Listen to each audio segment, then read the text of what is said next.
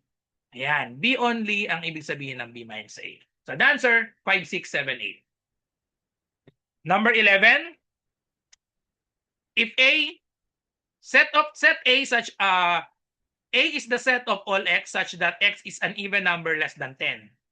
And set B is the set of all x such that x is a prime number less than 10. Find A union B. A intersection B. A intersection B, so ito siya, A intersection B, itong part na ito. Ngayon, alamin muna natin ito. Yung set A natin, gamitin natin ang roster method, even number less than 10. Even number less than 10, edi 2, 4, 6, 8, hindi kasali ang 10 kasi less than 10. Ang set B naman natin, using roster method, prime number less than 10. So ano yung mga prime numbers less than 10? Start tayo sa 2. 2, prime number yan. 3, prime number. 5 is a prime number. And the last is 7. Ngayon, ilagay natin. A intersection B, ano yung common sa kanila? Ang A intersection B, parehas silang merong 2. Ayun. So, yun lang yung sagot natin. Set that contains 2. Singleton set siya. So, pag nilagay natin sa Venn diagram, start with the common 2. 4, 6, 8. Dito ilalagay yung 4, 6, 8. And then 3, 5, 7 dito naman sa kabila. Okay? So, yan ang itsura niya sa Venn diagram. Number 12. Let A 1, 2, 3 and set B 2, 3, 4. Find A union B, a complement of A union B. If U equals 1, 2, 3, 4, 5, 6. So, i-drawing natin sa Venn diagram muna ito. Di ba, hinahanap natin A union B. Tapos complement niya. I-drawing muna natin yung A union B. Ito yung A union B. Pagsasamahin natin yung union, yung A and B. Pagsamahin natin. So, yan yung A union B. Ngayon, kunin natin yung complement. Pag ginawa natin yung complement, ibig sabihin yan, everything outside A union B. So, ito yung itsura niya. Yung green ang magiging answer natin. Yung green part, ito ang magiging illustration or representation using Venn diagram. Lahat ng numbers na mapapapunta dito sa green part, yun ang magiging answer natin. A union B and then complement of A union B. So ilagay natin sa Venn diagram itong mga numbers natin. 1, 2, 3, 2, 3, 4, may common sa kanilang 2 and 3. Ayun, common 2 and 3. So yung 2 and 3 dito sa gitna. Yung 1 nasa A only, yung 4 nasa B only. Tingin tayo sa universal set, meron pang natirang 5 and 6. So yung 5 and 6 ilalagay natin dito sa labas. So therefore, ang magiging sagot natin ay 5 and 6. Dahil yung 5 and 6 ang nasa labas ng ating A union B. Okay? Number 13. Ayan, so medyo madali ito kapag tatluhan pero intersection lahat.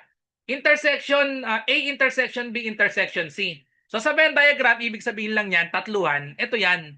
Ito yung nandito yan yung nandito sa gitna. Common sa kanilang tatlo. Okay? Common sa kanilang tatlo yan kasi ito yung letter A natin, ito yung letter B, ito yung letter C. Di ba? Common sa kanila yung gitna. So therefore, yan lang yung shaded part natin. O ilagay natin yung number. Ano yung number na mapapalagay sa gitna? Common sa A, sa B, and sa C. Lahat sila merong letter C. Ayun. Lahat sila may letter C. So dito natin ilalagay yung letter C. So automatic, ang sagot na natin, A intersection B intersection C equals the set that contains C. Ngayon, ilagay lang na lang natin ito. Ilagay na lang natin yung mga numbers natin, mga letters, elements. Yung letter C, i-cancel out ko na kasi ito na siya, letter C. I-compare natin itong set A and set B. Parehas silang merong letter B. Okay, cancel natin, parehas silang may letter B. Na kay A and B daw. Na kay A and B si letter B. So dito natin ilalagay yon. Okay? Dito natin nilalagay kasi common daw sa A and B pero wala kay letter C. Kaya dito sa part na ito yon. Then next, si letter A, walang kasama si letter A. Walang kapareha sa iba. So si letter A na kay A only. Ito yung part na A only, dito natin siya ilalagay. A, B, C. Okay? So ano pa yung kulang? Letter D and E. Si letter D makikita natin dito sa dalawa. Set B and set C. Si letter D. So therefore, nandito siya sa set B. At the same time, nasa set C. Dito natin ilalagay si letter D. Okay? And then next, letter E, na kay letter C lang siya. Na kay set C lang. So si letter E dito ko ilalagay. Set C only. Okay? So ito, walang laman ito. Walang laman yung A and C tsaka B only, walang laman. Ito na lahat yung letters natin, A, B, C, D, E. Okay, kompleto na. So ganyan ang paglagay sa Venn diagram. Number 14. Okay, so ito madali din. Kapag intersection, union, A union B, union C. So sa Venn diagram, i-shade lang natin lahat. I-shade lang natin lahat kasi union, di ba? Pag union, pinagsasama. Ibig sabihin in A, or in B, or in C. I-shade natin lahat. Madali kapag pare-parehas na union tsaka intersection. Wala nang pagsamasamahin lang. Okay? So, ibig sabihin, ang sagot natin dito, pag pinagsama-sama natin, isulat lang na isang beses. O, nabaligtad pa to, 1, 2, 3 lang yan. Pwede nating i-arrange yan. Naulit na tong 3. So, 4 and 5 na lang ang isulat natin. O, 5, nailagay na natin yung 5. Meron pang 6, 7. Okay? So, yan na yung sagot natin.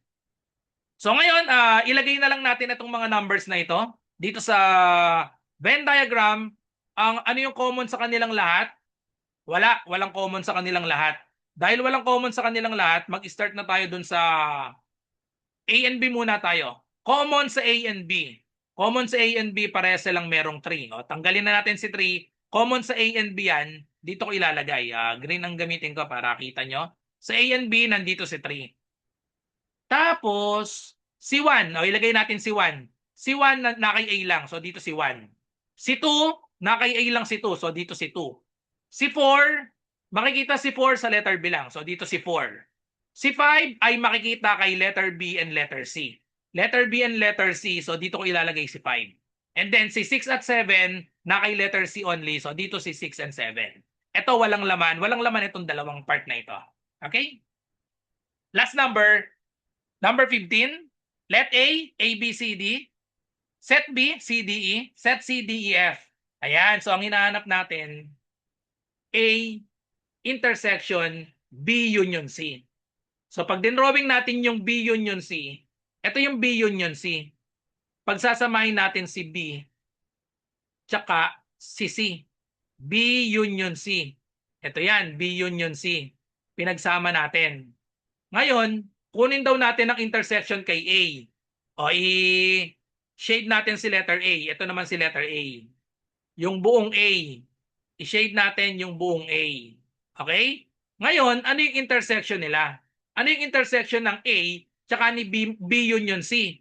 O, di ba ang intersection nila ay itong part na ito? O, palitan natin ng kulay. Blue naman, blue. Ayan. Ano yung intersection nilang dalawa? Ano yung part na may red at may green at the same time? Ito yon. Part na may red at green at the same time. Ito yan. So, ito yung hinahanap natin. Itong part na to, may green at may red at the same time. Okay? So, buburahin ko na yung may red tsaka yung may green para, para makita nyong mabuti. Tanggalin na natin yung may green at red. Ayan, yung blue na lang ang ititira ko. Yan lang ang hinahanap natin. Yung, ayan. Ito lang ang hinahanap natin. Yung blue na lang na yan. Okay? So ito lang, lahat ng numbers na mapapapunta dito, yun na ang magiging sagot natin. gamit yung Venn diagram. Okay, ngayon, ilagay natin isa-isa. Mag-start tayo sa ano yung common sa kanila. Lahat sila may letter D. Lahat sila may letter D, so dito ko ilalagay yung letter D. Yun, kasama siya sa solution. Letter A, makikita natin si letter A kay set A lang. So dito natin ilalagay si letter A. Si letter B, ganun din, no? Si letter B nandito lang sa A. So dito ilalagay si B. Si letter C, dalawa. Dalawa si letter C, na kay A at na kay B. So si letter C, dito ko ilalagay. Okay? Kasi na kay A siya, na kay B at the same time. And then, letter E, dalawa yung letter E, na kay B and C. B and C, intersection nila itong part na to. So dito si letter E, and then last, letter F, na kay C only. Ayan. So therefore, ano yung nasa shaded part? Ang magiging sagot natin ay equal sa yung shaded part natin. Ito lang siya, C and D. Okay? So ngayon, without using Venn diagram, isolve naman natin ito. Sa Venn diagram, ayan, kitang-kita natin, shaded part C and D. Pwede rin isagot-sagutan ito without using Venn diagram. Mag-start tayo sa, isulat natin yung A. Ito yung A. Okay? Sulat natin yung A, B, C, D. And then intersection.